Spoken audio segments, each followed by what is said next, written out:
right. Well, welcome once again to Unite Ellis's emotional support training, Love Listens. So this is our first time to do it virtually, so we'll have a few hiccups along the way, but we're looking forward to sharing this information with you and getting to know you guys. So my name is Angela Christine. I am co-champion for the mental health portion of Unite Ellis with Janice Burdett. I am have my master's in counseling, and I work for a mental health treatment facility in Tarrant County that we are launching a program in Ellis County in the fall. So very excited to be here with you and support what Unite is doing. So the task and purpose of this training is just improving our listening skills. You could be a full-time counselor, you could be just a community member, you could be a part of a nonprofit organization, you can be a teacher. We all need refreshers with being reminded how important listening is. And I love this quote that listening is often the only thing needed to help someone. At our core humanity as human beings, we all just have that deep desire to be heard and to be understood. And, as Unite is launching their mental health campaign, we are training our navigators to work with the community and support them in ways that they're needing help. When you have that initial conversation with someone, how is it that you can create this safe space? So you're creating a safe space so that people will feel free to open up. A lot of people don't like to share about feelings or issues they're having. So how can you listen well enough to help somebody? So that's the purpose of this training. I'm sorry, I have a Doberman. Basically, he is a small horse, and he's in the room. Couldn't get him to go outside. He's 107 pounds. 107-pound Doberman does what he wants. So if he's a big problem, I'll mute myself and take him out real quick. But just let him stay. He's great. He doesn't bark a whole lot, but he's very territory oriented. So just some funny quotes. And I've got this joke here, and it's just a quick one. My wife has an odd way of starting conversations. She always begins by saying, "Hey, are you even listening?" I thought that was very appropriate for the occasion. And I can't even hear you laugh. So I'm just vision myself, like I'm visioning you just cracking up in your home, and it's loud and it's hysterical. So I'm just going to tell myself everybody is laughing. All right. So listening is an art that requires attention over talent, spirit over ego, and others over self. And this last quote, or two more quotes. Be a good listener. Your ears will never get you into trouble. And that's one I just need to put on my mirror and in my car. Like, I am just not a natural listener. I'm a natural talker. That I always have been. So when I went back to school for my degree several years ago, I started with a class called Intro to Counseling, and they used this book. And this is really kind of what I'm basing my training on. This was our textbook. Does it look? Is it up? Is it backwards? Backwards. Okay. All right. So the Skilled Helper. It's just basics in how to sit with someone and listen and open up the conversation so that they can feel safe to move forward with what they're wanting next for their lives. How do you get them from point A to point B to point C and move them along? And another thing we're really going to focus on in this training is, just the word listen contains the same letters as the word silence or silent. And silence is one of the most powerful parts of listening. I think a lot of us, including myself, come to a conversation with you're listening so you can fix it. You can give advice. I'm a mom of 3 boys. So, I have life experience. I have all the advice in the world for them. I can solve their problems very quickly. But the most comes out of when I just sit with my kids and give them my full attention. And, I'm going to bring you back, guys. Let's see if I can't see everyone here. There we go. You guys can just kind of raise your hand or do the little thing at the bottom where you raise your hand. But how hard is it these days to give someone your full attention? Is it hard for anyone else to do that? Okay, good. Have some honest people in the group. It's hard for us I feel like a lot of us, including myself, are just slaves to productivity. I've got a full-time job. I just finished my master's degree. I've got 3 kids, and every once in a while I try to get to the gym.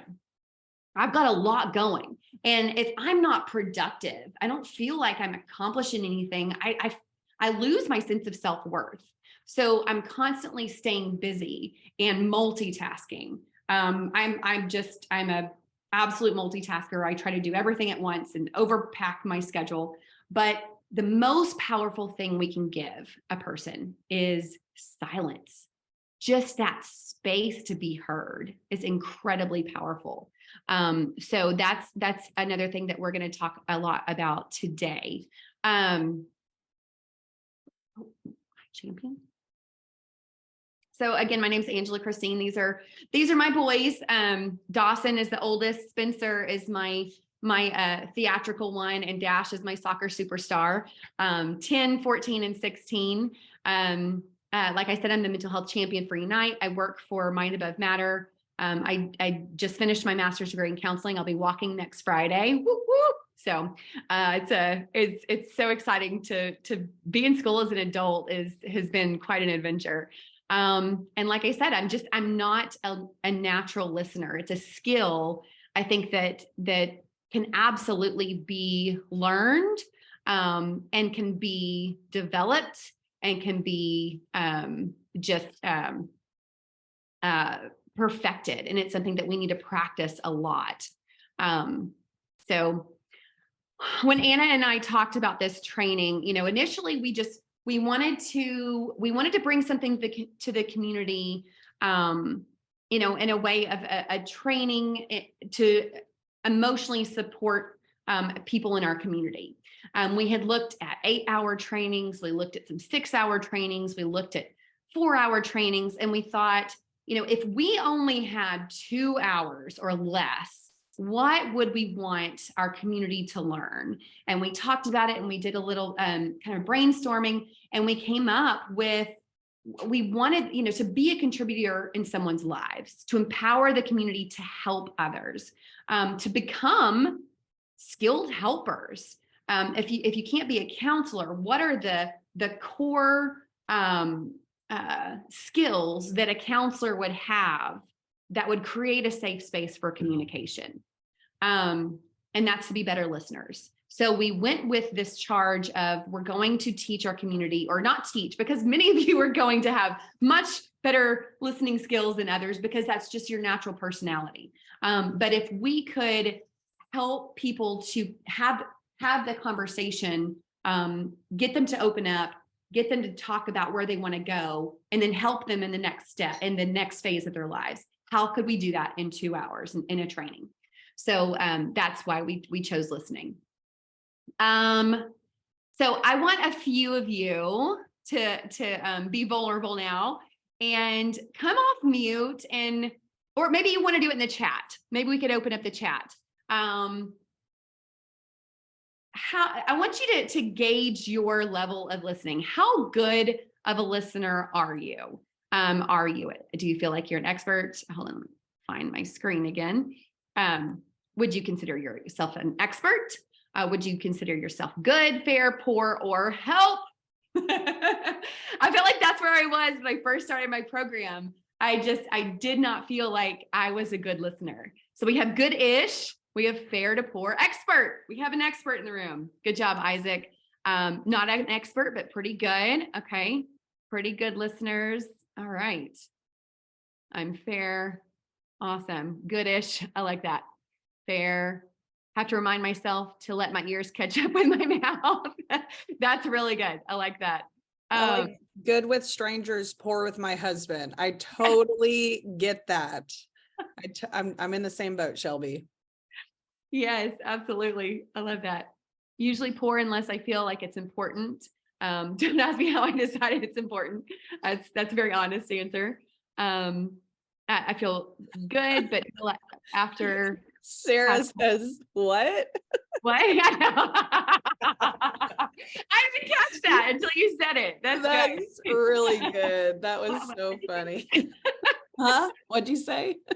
I'm guessing she's an expert listener. Absolutely. That's awesome. So we're gonna kind of we're gonna play a game now. Whoops.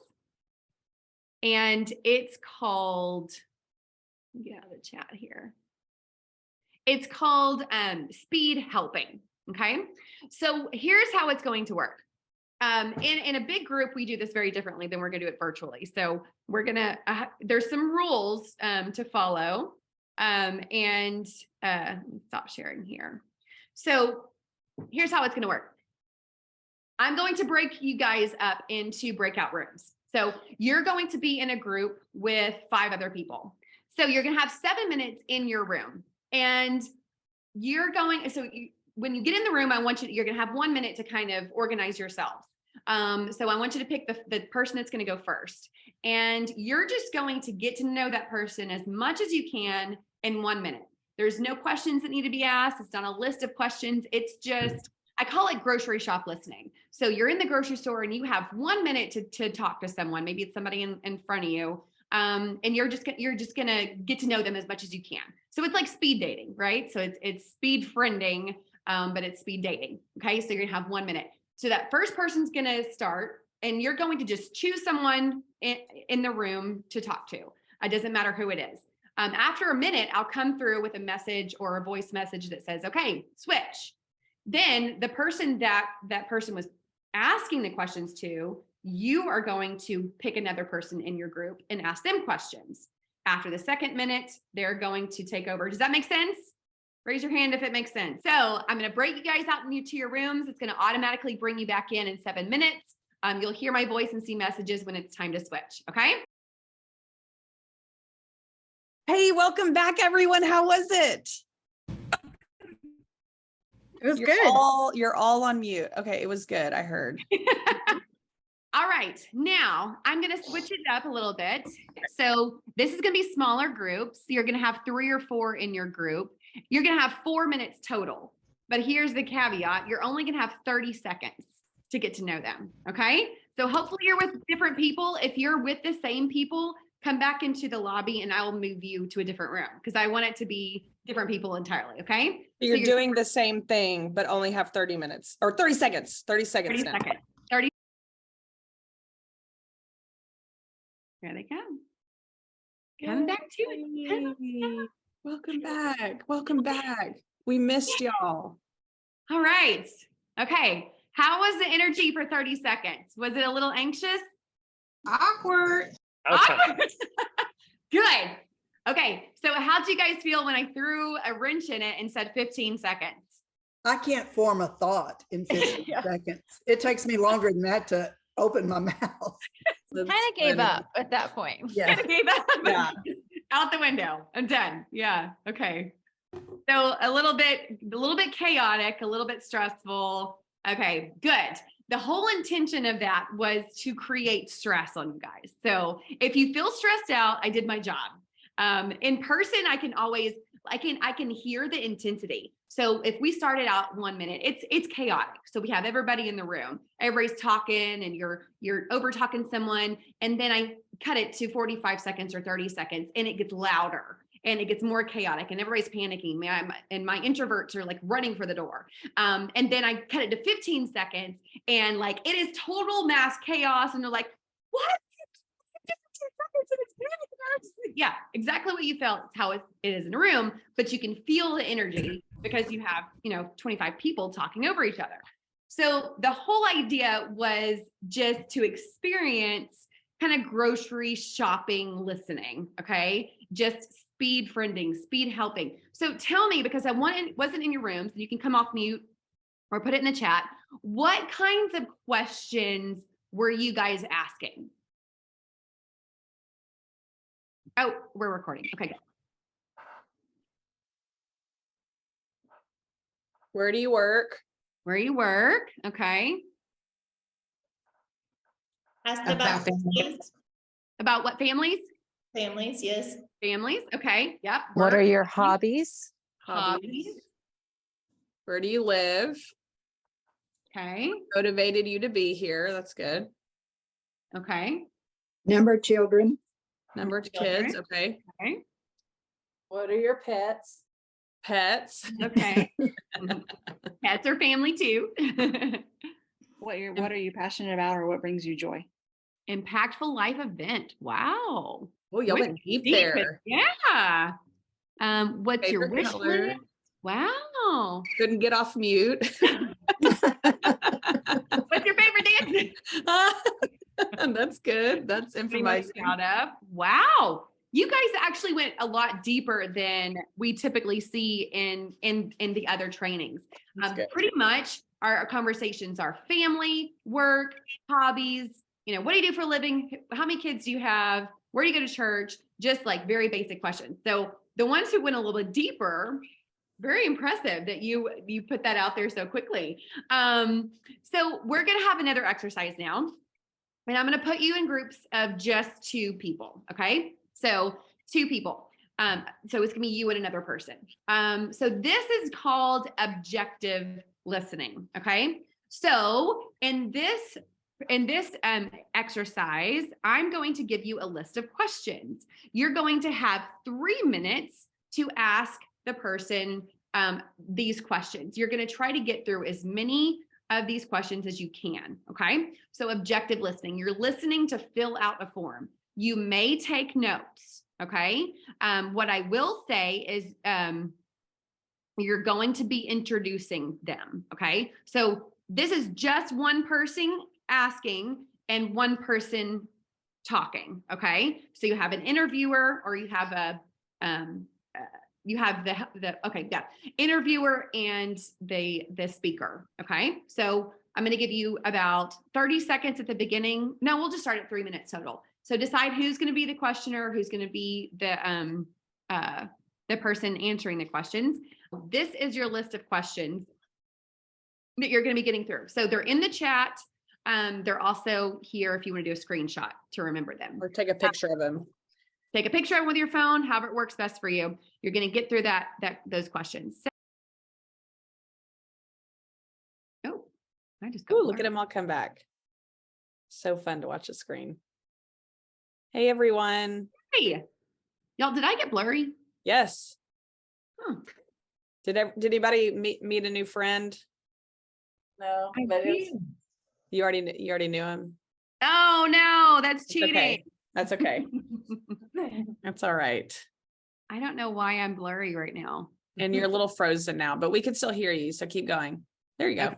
All right. Okay. All right. So little bit different feel to that. Yes. A little bit different feeling to that. So somebody put in the chat or come off of mute and tell me how that was different from the first. Well, no, we're not going to do that. We're going to introduce a few. So I want a couple of volunteers. Somebody to go first, and you're going to introduce your person. However, here's the fun part. Turn your notes over. Everybody, turn your notes over. Oh, You no took cheating. notes, turn them over. No cheaters. No, like they're panicking down here in Shelby's room. She's like, wait, no. We're watching your eyes to see if you're looking at your notes. I am. I'm seriously watching it. I want to see your eyeballs. They're like holding it up above the computer. Okay, I'll start. Okay. Okay, perfect. I was able to meet Shamanika. She lives in Ennis, and she has a daughter graduating from Ennis High School this weekend. Oh, Shamanika is currently in school herself at Navarro to get her doctor's of psychology. And with that, she hopes to open a free counseling office in Ennis That's for great. people who cannot afford it. Wow. And That's so amazing. she's already volunteering. She's getting to know people in the community as well as going to school that'll help her reach that goal.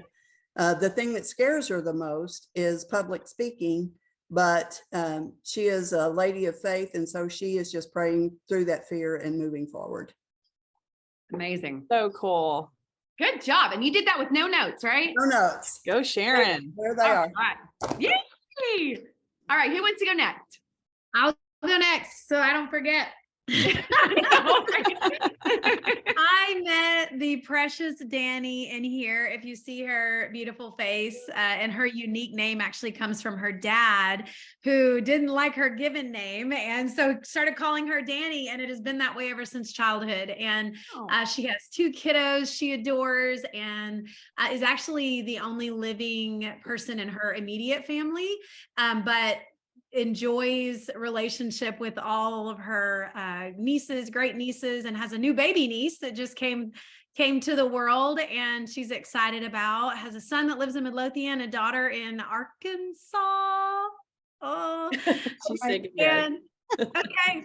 And really proud of all the accomplishments of everyone in her family. And as far as, did I say you were a professional volunteer? Yep. Yep. There you go. That's our Danny. That's awesome. All right. Okay. Extroverts. We just had a really good time, right? We had energy. We got to know a bunch of people in really small ways. Now, I want to see everyone take a deep breath. Okay. Inhale and exhale.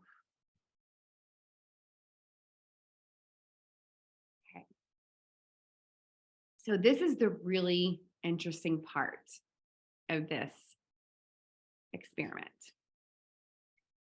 We had speed helping. We had objective helping. Now you're going to experience empathetic helping. Nobody's going to be introduced. Nobody's sharing anything. You have unlimited amount of time. I'm going to take you back to that room you were just in. You're going to be with the same people. The other person that was not interviewing is going to be, or the other person that was interviewing will be the speaker this time. So you're going to switch roles. And you have one question. Walk me through one of the hardest days of your life. Like I said, we're not sharing. We're not coming back here and going to talk about, we're not going to talk about any experiences. We're not sharing details. I'm going to break you into your rooms. So it's the opposite person, the person that did the questioning last time. Yeah. Okay. Okay, All go right, ahead, guys, we're gonna come back together, and I know for many of you, maybe that was a really hard conversation, and I want to be very, very respectful of that. That's why I said we didn't record that. We're not going to introduce anything. The whole idea of going through those exercises was to feel the power of a true engaged listener. I wasn't going to jump into your conversations. I didn't want to interrupt that. But I'll explain kind of what we've seen in the live workshops.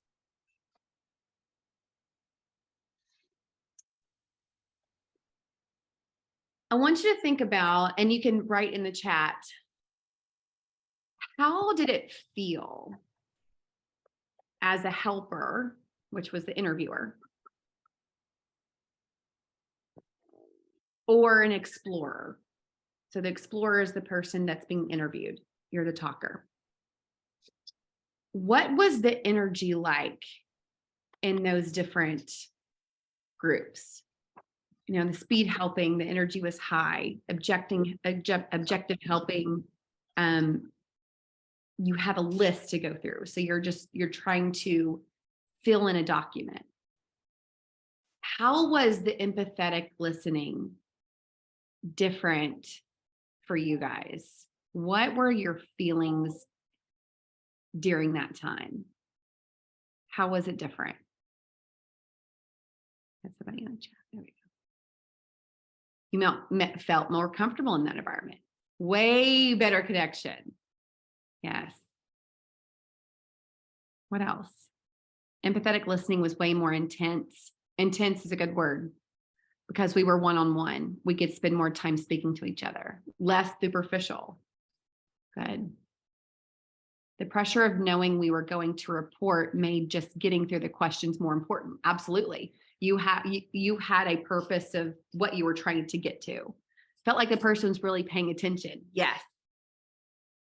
These are so good. We could finish thoughts without feeling rushed to the next topic. Yes.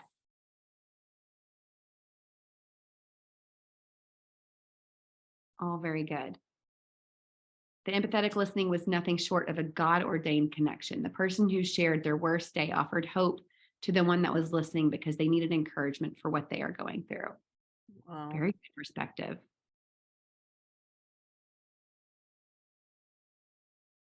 Very good. Okay, if you see any more on those chat, Okay, I'll keep an eye on it. So this is one of my favorite quotes. This just gives me chills whenever I read this. It's the whole purpose of this training, that love listens. Being heard is so close to being loved that for the average person, it's almost indistinguishable. It's one of the most powerful gifts you can give another person. And I want to ask you here again, how good a listener are you? Did it change? In what capacity do you need to learn to listen better? And you guys can answer that in the chat or take it as just a thought question. But when I had you flip over your notes, were you good at listening as you thought you were? Were you really able to pay attention and get through that list? But if you were the listener in the empathetic experience, how was that different? Slowing down and focusing on the other person made all the difference. You guys are teaching this course right now. Yes, slowing down, focusing. I think I am actually a better listener than I thought I was. I love that, Sharon. It's awesome. I think, when we find true purpose in why we're listening to someone, we're not trying to get through a list. It's not grocery shop, it's not grocery store conversation. It's real listening. It's real listening. I want to tell you a story. So this is a picture of my oldest son. This is Dawson when he was 3 years old. I have this picture sitting in my office, my home office, because he is one of the best listeners, even at 16 years old. And that really doesn't happen to 16-year-olds. They're not typically good listeners. But this kid at 3 years old, his Mother's Day Out teacher actually sent me this picture. And she said, this little boy in the red shirt had been playing on the playground and somebody had just hurt his feelings. I don't know why his feelings were hurt. Somebody had hurt his feelings. And Dawson went over and he grabbed his hand. She was telling me this. grabbed his hand, took him over inside the playground.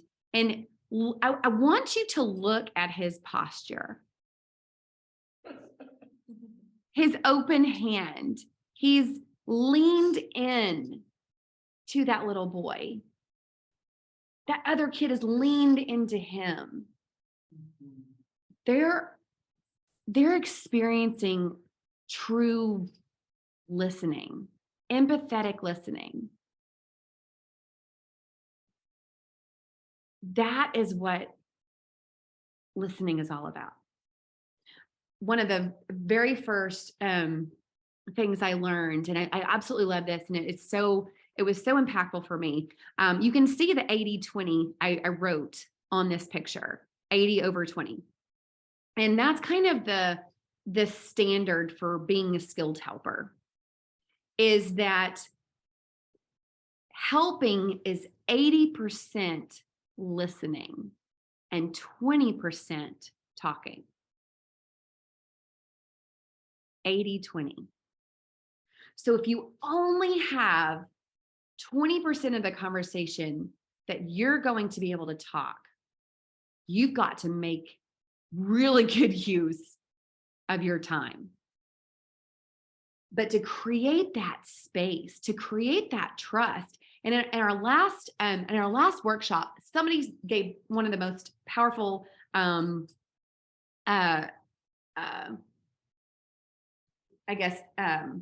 observations. She said, I didn't talk about my worst day. I talked about a bad day, but I didn't know her. I wasn't about to share my worst day with a stranger. And that was absolutely true. And the whole experiment wasn't that you would truly tell about your worst day ever. Maybe some of you did. I tend to be an oversharer, so I probably would tell you about my first day as a stranger. I just don't care. Yeah, and some people said they did. They were like, "Oh, I absolutely gave him my absolute worst day." Wow. So, yeah. Interesting. And some of us, we're willing to share. We're open. We kind of wear our feelings on our sleeve. Others are very reserved, and maybe it was one of those days that you don't really feel like anybody else would understand unless they know you. That is a trust that has to be earned, and trust is earned with empathy. You've got to create that safe place.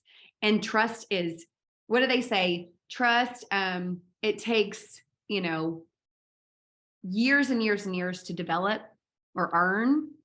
And how long does it take to lose that trust? Just like that. So trust, empathy, a safe space, it takes time to earn that. But one of the most important, most powerful things we can give someone is that silence, that 80-20. Yes, they probably want you to respond and give some feedback, or maybe some people want advice. But what they really want is just to be listened. I think, many of us are, I'm assuming a lot of us in this room are, I like what, is it Eve Marie? Eve Marie? Yeah. Empathy led listening is what establishes the foundation for trust in a new relationship. It's absolutely right.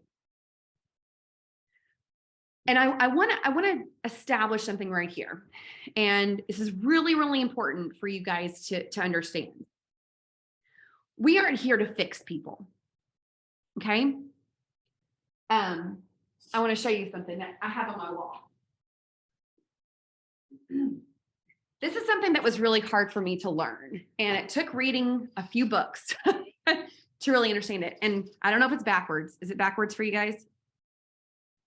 Okay. Boundaries. Boundaries sound like, I understand you're upset and I'm not okay with being spoken to that way. I can help, but I cannot do this for you. I need you to understand what I'm feeling. I do not need you to help problem solve right now. Those are setting boundaries. And I think when we can set healthy boundaries with our community, with our friends, with our family, a lot of us are fixers. Anybody identify with being a fixer in here? Are you fixers? Yeah, I'm a fixer. Naturally I'm a fixer. All right. Tell me what's wrong. I'll tell you how to fix it. Right. I'll tell you what to do and we'll be done with this conversation. Right. That's easy. It's almost easier to fix a problem than it is to not fix a problem. Because not fixing a problem eats at your self-worth. It eats at the fixer's self-worth. Well, she came to me and she wants me to help her. And so I'm going to listen. And in the back of the mind, I'm fixing it in my head. I'm thinking about what I'm going to do, what kind of advice I'm telling her, people that I know that I can just fix her problem. We're not here to fix people. That's too much to carry. We're here to listen and to assume that the people that we're talking to already within them possess the ability to build solutions. I'm going to say that again, and you're welcome to screenshot this. We'll send you the PowerPoint so that you guys will have that for notes. But I want to say that one more time. We're here to listen and assume that our explorers, and that could be family, friends, whoever you're talking to, already possess within them the ability to build solutions. I think if we come to a conversation with someone, knowing that there are skills in them, there are resources in them, there are people in their life, there are experiences that they have that they can solve their own problems. It's just bringing that out of them. Our goal is to identify cues to support that and build them up and show them that they're capable. What's the expression? You can cook a man a fish, or what is it? Give a man a fish, or you can teach him to fish. What is that expression? I probably butchered it. Something like that. We know what you mean. Yeah, but the whole idea is if you just keep spoon feeding someone, I think about, babies. We love to hold babies, but if babies are not put down to gain that strength in their legs, they're never going to be able to walk. I think that we do that for people, that we enable them. We enable their codependency to somebody else. So once again, very important. We're not here to fix people. We're here to empower them. And there's a difference, huge difference. So let's take this to a different question. Who would, this is a rhetorical question, unless you just want to throw somebody under the bus. Who would you consider a bad listener? And you can, chronic advice givers. Yes, like that.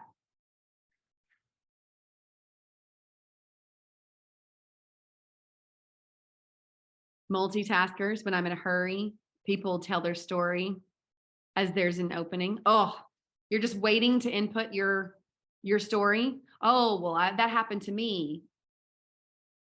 One-up people. Oh, the one-uppers, yes. Someone who keeps asking the same questions because they forgot.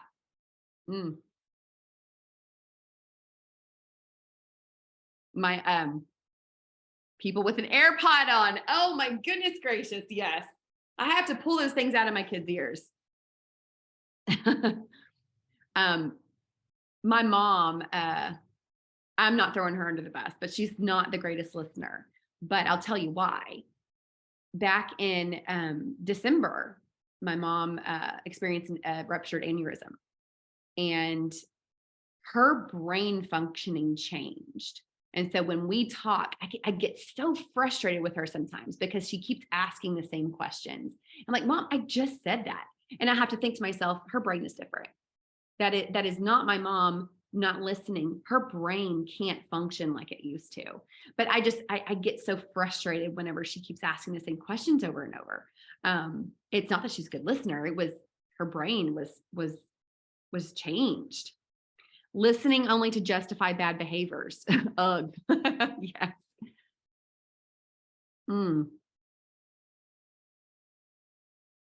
Good points. Good points. Just a list of some things that, and you guys basically named these. Communication should not be non-listening. Okay. So you're not even trying.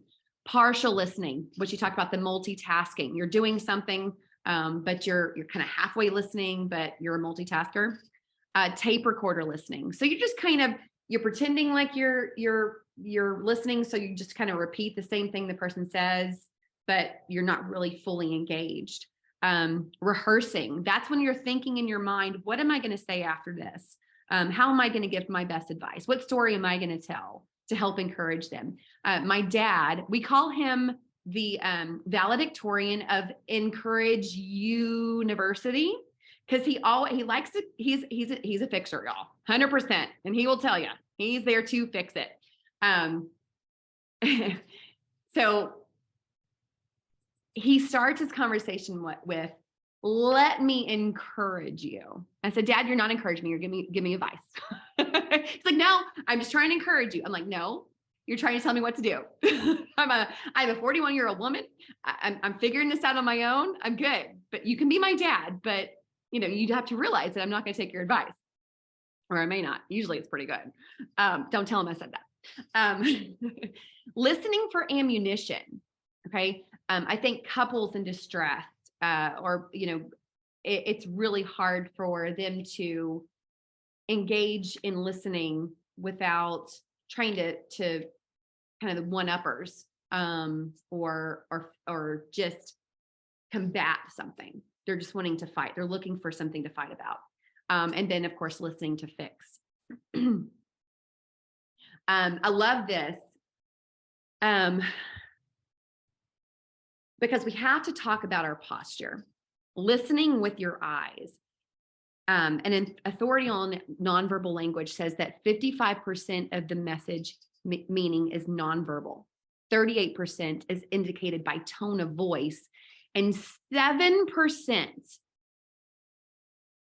by the words used in a spoken message.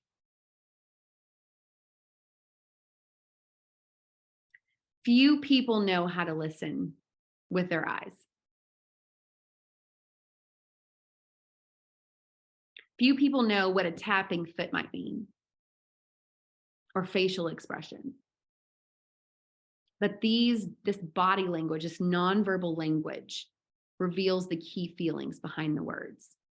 You can say something with your mouth, but if you're not saying it with your face, with your eyes, with your body language, we all know. You know those people who are just going through the motions, and you know the people who truly you feel heard with, you feel understood with. Words have no meaning. People have meaning. When you're talking to someone, who is the person that you want to be?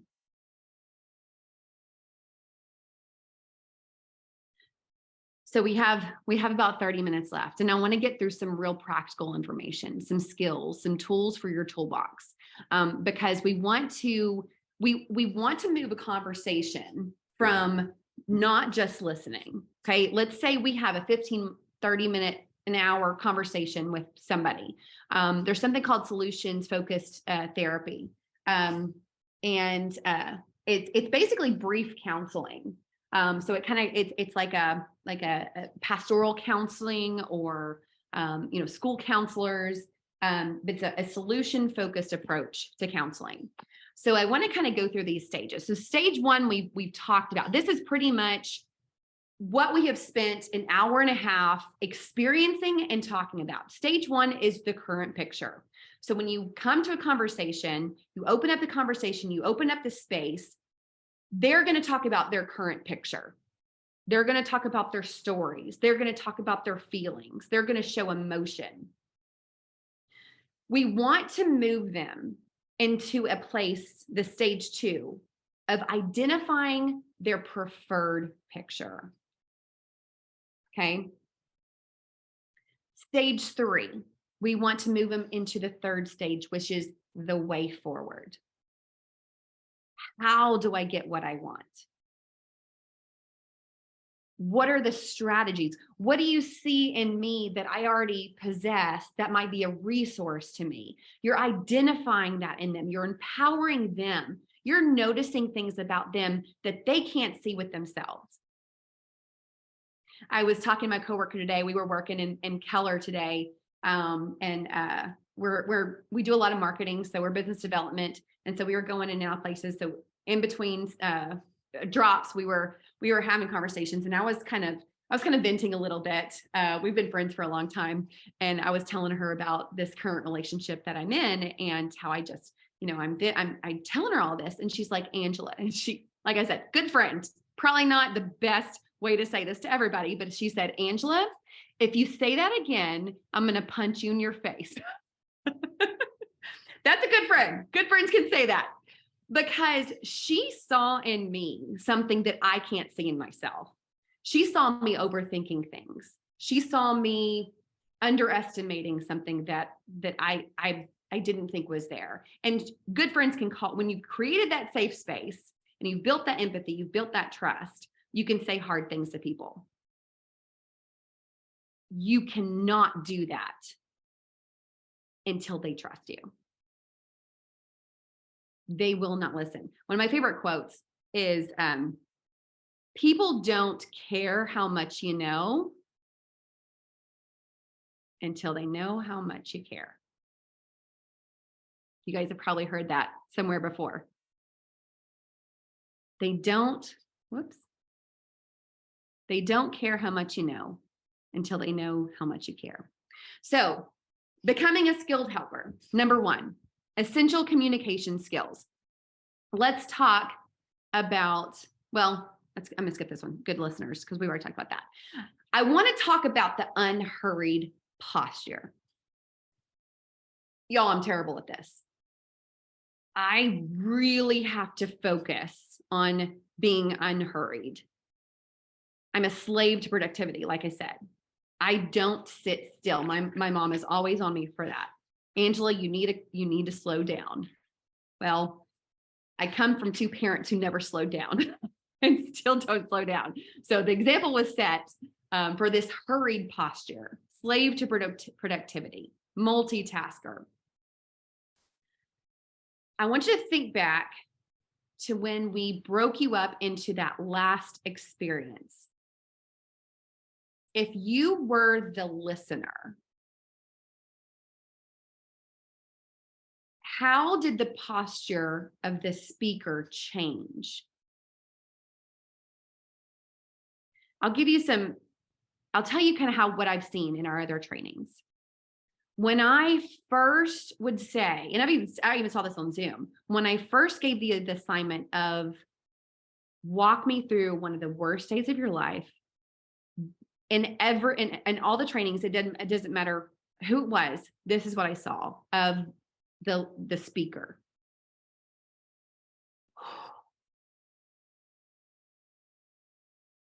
And I mean, sometimes even immediately you see tears. That is their posture. The posture of the listener was this. And I'm gonna scoot back a little bit so you can see it. It went from this to this. Body language. Unhurried posture. Right before I gave you that last assignment, I was very intentional on my tone of voice. I told everybody, take a deep breath. We're changing the mood. We're changing the energy. We're calming ourselves. We're calming our minds. We're getting serious. Posture, unhurried posture. One of the most powerful parts of having a conversation. have you ever been talking to someone who you could tell was half listening? Like they were just trying to get out of a conversation. Anybody ever experienced that? Anybody? Yeah. Anybody ever done that? And is willing to, to say you have? Yeah. I'm gonna tell you a quick story.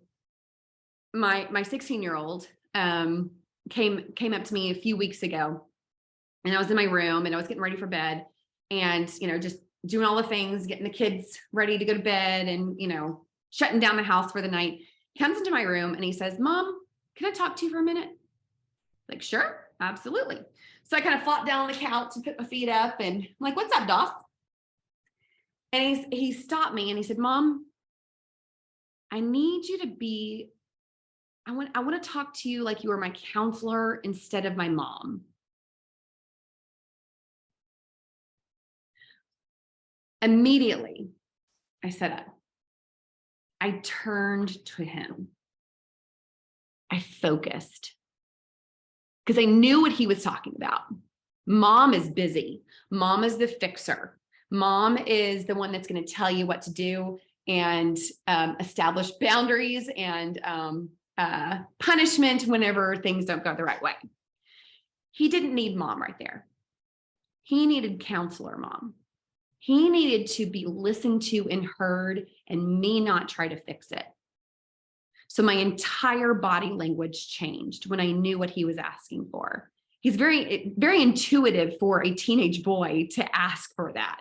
First of all, like I said, he's probably more adult than I am. Don't tell him that. Get his head bit.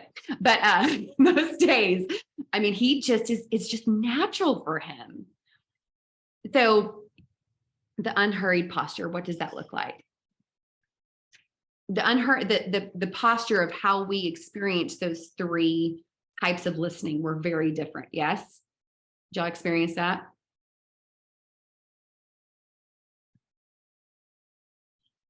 Number two, it begins with the relationship.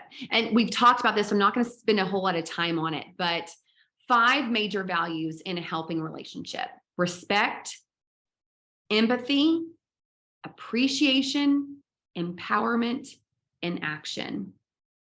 I'm going to add another one to this, and I might hurt some of your feelings, but I can take it.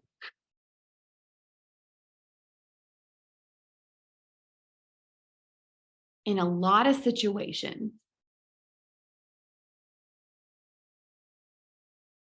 we come to a helping relationship as an evangelist. I'm a Christian. I'm a believer. I've done Bible studies. I've been children's minister. I've been women's pastor. I've been lots of titles. I believe that people should be told about Jesus. But not always. Not at first. You've got to establish that trust. You've got to let that be a safe place. They're not going to care how much you know till they know how much you care. If that conversation ends up being evangelistic and you can lead someone to Christ, awesome. But in this scenario that I'm talking about, that's not our objective. If people think that you're judging them, you will never be able to help them move forward. Won't happen. That trust is gone. To create a non-judgmental environment is so important. And y'all, we've had some tough questions. And I'm thinking about that question you told me yesterday. We're all human. We all have the same needs. Whether you look different or you have a different belief, it doesn't, let me be very clear with you about this. Just because we listen to people and they're different than us and we listen to about our differences, doesn't mean we have to agree with them. And to listen to them in an empathetic way doesn't mean that we have to tell them that we disagree or agree with them. We're just there with them. We want to understand their perspective. If I listen to you, it's not meaning I'm agreeing with you. I don't have to agree with you to listen to you. But I can give you that gift of just a non-judgmental conversation because we're human beings.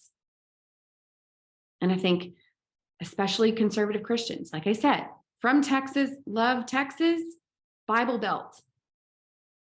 And that's not a bad thing. I love where I live. But we get so wrapped up in this is the way a person should look and this is the way a person should think.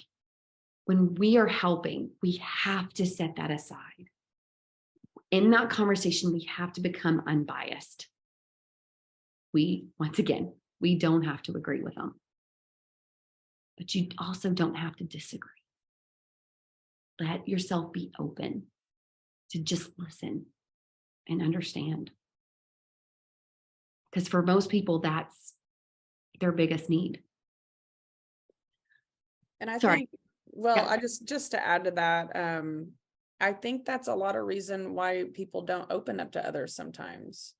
Like to receive people and listen to them and hear them and not act like it's the first time you've ever heard this situation or this example. Like, even if you have to have a poker face and you're really on the inside, like totally freaking out and shocked, like they don't need to know that.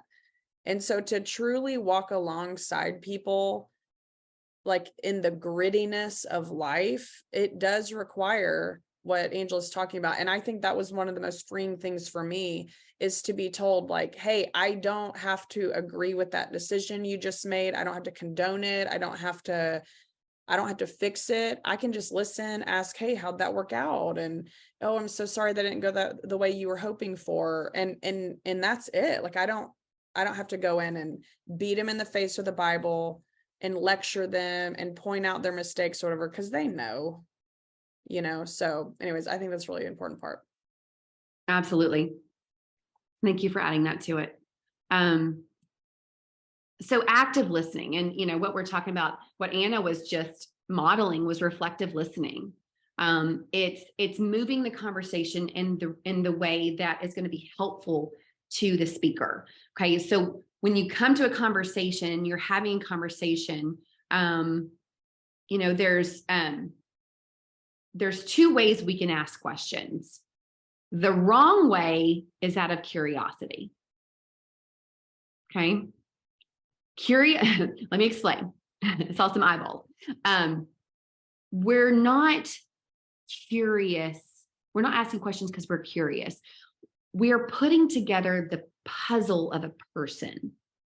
Look at everybody, and this is how we're taught in counseling to think about a session, is you have a absolute chaotic puzzle of a person that walks into your office or you start a conversation with. You're asking questions to understand the full person, to put the pieces together so that you can see the full picture of what their life looks like now, where they're trying to get to, their preferred picture, and how to get there. That's your purpose in questioning.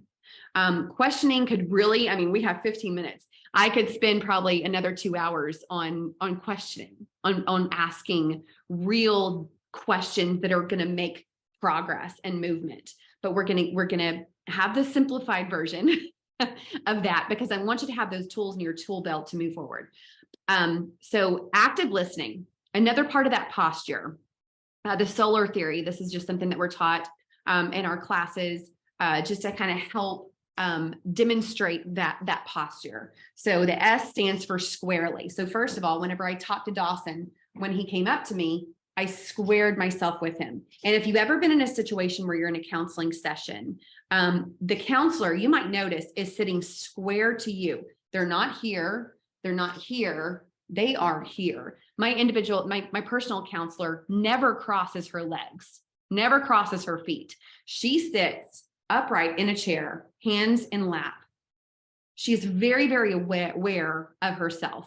She's not fidgeting. She's not blocking herself. She is open. She is fully engaged on a physical level to that person, inviting the conversation. So openness is O. The openness refers to the posturing, ensuring your arms and legs are not crossed. Because if I'm doing this, what is this? Somebody just, come off mute or put in the chat. If I'm talking to you like this, how do you think I'm feeling? Closed off. Closed. What else? Maybe insecure. I'm seeing some chats come through. I need to open that up. Says uninterested, withdrawn. What about intimidated or overwhelmed, bored? Another key to our body language. Anna talked about just a minute ago about the poker face. I've used the illustration of you go into a doctor's office and the doctor comes in and they go, "Whoa, what is that?" Never seen that before. Okay, you've lost a lot of trust in that doctor already, right? Counselors, doctors, helpers, we almost have to put it on a poker face that you can, and with my kids, I've got to do this, but because oh my gosh, the things that teenage boys will tell me, I'm like, I did not need to know that part. And I don't want to hear about it. But we have to put on this poker face of there's nothing that you can tell me that's going to surprise me. That's going to shock me. That's going to make me say, ooh, that's gross. Because if you see that your counselor, your doctor is overwhelmed, you don't really feel like they can help you much. But if you put on that poker face and just listen, what does that say?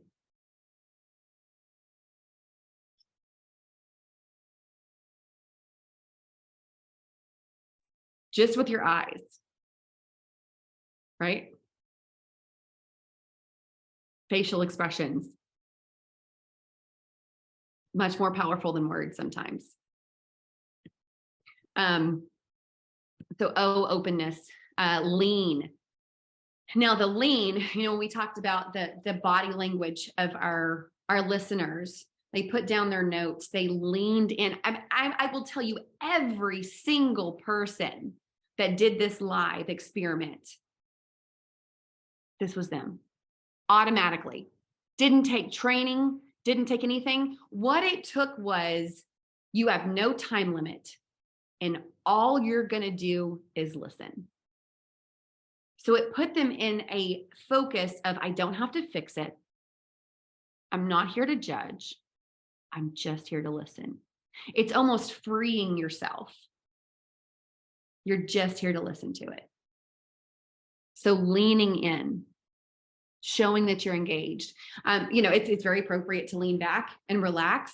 And when you see those emotions, when you see those tears, just lean in. If you know your friend, a gentle touch, holding their hand, if you know that, wouldn't do it to strangers, maybe a little awkward, but know your person, know who you're talking with, know their comfort level. Eye contact. We talked about eye contact, and just relaxing into it, not fidgeting. Fidgeting is something that I think that we have a hard time noticing about ourselves. I actually have a fidget spinner that I've been playing with most of the time under the table because I'm a fidgeter. I need that. That's my nervous energy is coming out in my fidget spinner. But if I was in person with you, I wouldn't do that because I don't want to be distracting. But fidgeting is a huge part of that active listening. Okay, I know we're running out of time. We have 10 minutes. Listen to learn. This is something that I already I talked about a little bit.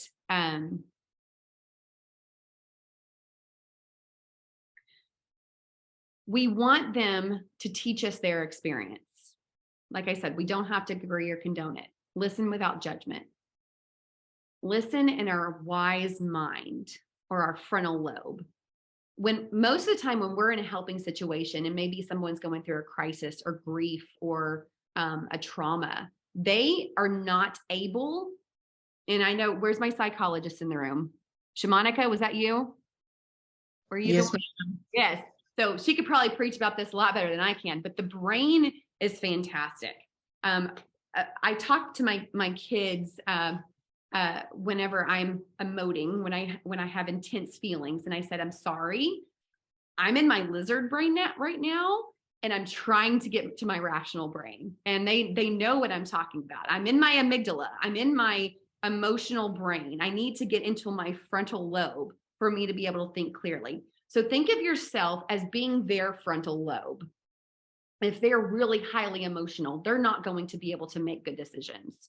They're not going to be able to think rationally. They are thinking with all the emotions. And a lot of my friends who come to me and with their crisis and just need that support, I tell them, I'm going to say, don't do that right now because you're in your lizard brain and you need to be in your frontal lobe before you make that decision.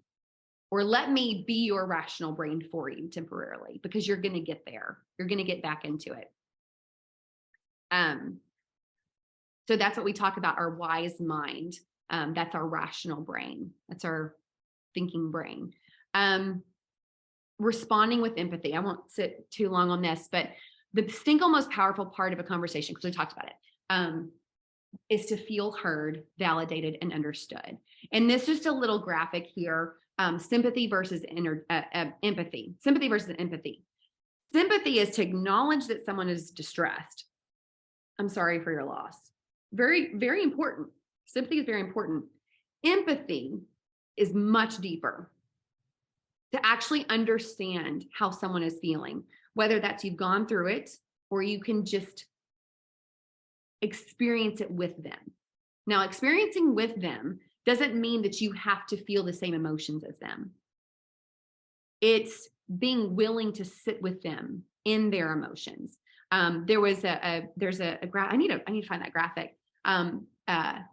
Think of it as sympathy as, okay, so someone is walking in a field and they fall in a hole, a deep hole. They're in that hole.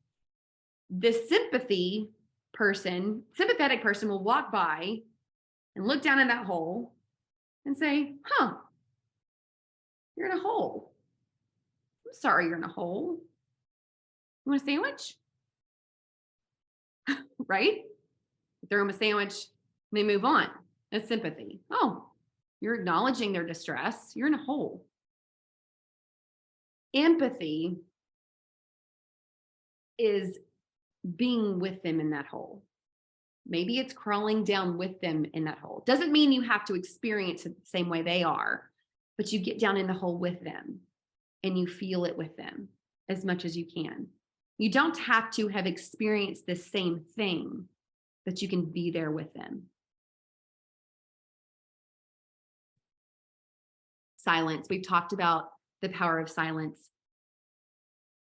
Just a little quote here. When things go quiet, you may not think much is going on, but silence is rarely empty. Far from it. The ease that stillness creates can be unfamiliar and yet re-energizing, helping people get in touch with a deeper wisdom and find new, insightful insights. Your client or your person might harvest a new thought or discover a solution to an ongoing problem that's been hidden in plain sight for quite some time. It's giving them that space. It's empowering them to realize that they have that inside them already to have their own solutions and helping them to get to that place. Y'all, I got to speed up. We're losing time. I was thinking this was going to be a lot shorter than our in-person ones, but it's a little bit longer. So we're going to speed things up. Okay. Moving it forward with goals. And I'm telling you guys, I could do a whole other 2-hour training on just this part. Moving it forward. So we talked about, we're listening, we're putting together the picture of their lives. We're putting together the puzzle. What is their current picture? We're asking them what their preferred picture is. That's the second part. Solutions focused helping is kind of the way that I'm teaching this. Focusing on problems, you'll have more problems. When you focus on possibilities, you'll have more possibilities. Dream, wish, make it happen. This is kind of the Dr. Phil part of things, okay? This is like moving it to the next level, okay? You're helping them create solutions. So you've listened, you've gotten the story, Now you want to see what is next. What do they want next? What is the solution here? You're not fixing it. I want to reiterate that. You're not fixing it. You're helping them move forward with their solution. They're coming up with their own solution. You're not giving them the answer. You may give them resources. You might identify resources they already have. But you're not fixing it. We're identifying cues that support those small changes. Okay, just a quick chart. Like I said, this is another 2-hour training and I've got 3 minutes to go through it. No, I really don't have time to really go through that. That's a lot. Okay, just a quick, and I'm going to send you these slides, problem focused or solutions focused. Left side, this is what problem focused is looking at. What's wrong? What needs fixing? Blame, control, causes of the past. The expert knows best. Solutions focused is what is wanted, what is working, how much progress have you made, what is the influence that you have in your life, how are we collaborating to help this together so they're involved in the healing process, what are your resources and strengths. It's simple, it's simplicity, it's not blaming, it's action oriented. It is coming up with a solution. Questioning techniques. There's just so much here. There's so much here. But I want to talk about the miracle question. If you have 30-minute conversation with somebody, how can you get them from talking about the current situation to talking about what they want? And this is the key. Take a picture of this, screenshot it, write it down, put it on your phone, put it in your wallet. This is how to move them to the next step. It's how to get them from focusing on the problem to focusing on the solution. The miracle question. Suppose when you go to sleep tonight, a miracle occurs. And because you were sleeping, you didn't know what happened. The miracle solved the problem that brought you here. When you wake up in the morning, what clues do you see or discover that this miracle has taken place? All of a sudden, they're envisioning in their head what the better picture looks like. There's so much to go in through here now. I'm not going to go into scaling. I'm not going to go into exceptions. And then moving them forward, compliment them, cheerlead them on, show them what they've accomplished. What have you done? How were things better in the past? And why were they different? What was the exception to that? Give them some homework, tell them a book, give them a goal to meet or something to do themselves, but don't do it yourself. Let them do it, empower them to do it. Cheerlead them to do it. Cheerlead them to try things. Last slide. Like I said, those last 4 slides, I could go an hour, 2 hours in, but we have less than a minute left. And this is what I just want to recap for you guys. If you take nothing else away from this training, here's what I want you to hear. No judgment. We're not evangelists right now. Hopefully, we'll be able to have that conversation with them. You're not here to fix someone. You're giving them the gift of your silence to process what they already have within them. Anyone can be a skilled helper. Anybody. Listening is a learned skill. For some of us, it comes more natural. For some of us, it doesn't. Help them make steps forward that they need to make, not what you want them to make. This is not your story. This is theirs. They may make decisions that you disagree with, and that's going to be hard because we think that this is the best way for them to do it.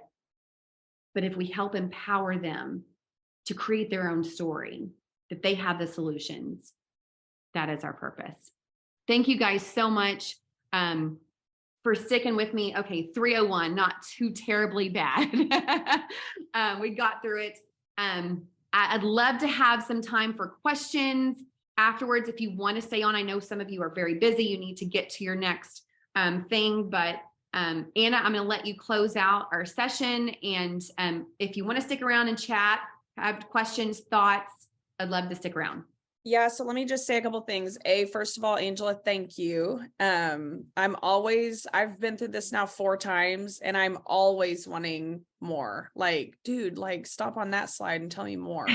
So everybody always asks, okay, is there a 2.0, you know, whatever. And yes, she's going to work on it. But what I will say is we will send the slides out, read through them, especially those ones towards the end. She puts a lot of stuff on those slides that's helpful about how to like bring someone from here to here.